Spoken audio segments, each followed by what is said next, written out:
Jaa, onko Esson huoltoaseman baarissa?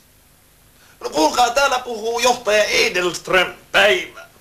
Olisin tiedustellut teiltä sellaista asiaa, että mitä mahtaa maksaa nykyisin teillä tämä keskikaljapottu? 275. Hetkinen, minulla on toinen puhelu tulossa, voitteko odottaa hetken? Oi joko klavita, 3 penniä puuttuu. Halo, niin täällä edelleen johtaja Edelström. Päivää. Kuulkaa, mitenkä on? Eikös teillä ole siellä huoltamon puolella tämä itsepalvelu? Niin siis, että jos tankkaapi itse, niin se on 3 penniä halvempi litralta. Joo, aivan. No koskeekos tämä sama asia myös sitä baarin puolta? Tarkoitan siis sillä tavalla, että jos ottaa keskikaljapullo itse hyllyltä, niin se on 3 penniä halvempi kanssa. Ja miksei?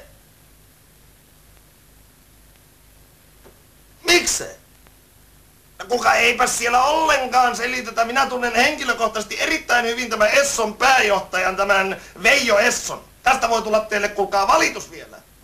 No mitenkäs on tämmönen juttu, että myytäänkö teille sitä keskikaljaa laseittain vai pitääkö ostaa koko pottua?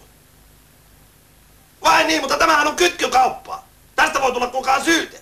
Siis jos asiakas haluaa vallan sillisen, niin te myytte vaan koko potu ja revitte täyteen hinnan. Sitten kun ihminen joutuu ostamaan koko pullon, sen on juotava kaikki ja sitten alkoholismi lisääntyy. Onko tämä oikeaa alkoholipolitiikkaa? Kysy vaan.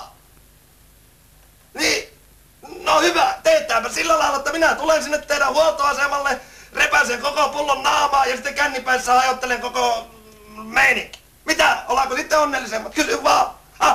Kuinka asiasta aivan toisen, jos tämä hyvä ystäväni johtaja Turha Puro sattuu tulemaan sinne teille, niin oletteko ystävällinen ja avaatte hänelle tilin siellä? Niin minä tulen sitten huomenna tekemään takuupaperit kuntoon teidän kanssa. Juu, ja vielä kiltti pikkuinen hetkinen. Jos viittette varata hänelle ikkunapöytä mielellään siitä jostain aivan pajatson läheisyydestä, koska hän nimittäin rakastaa tätä uhmapeliä. Niin. No kiitos, näkemiin. Olipa hyvä keino. Pyörällä.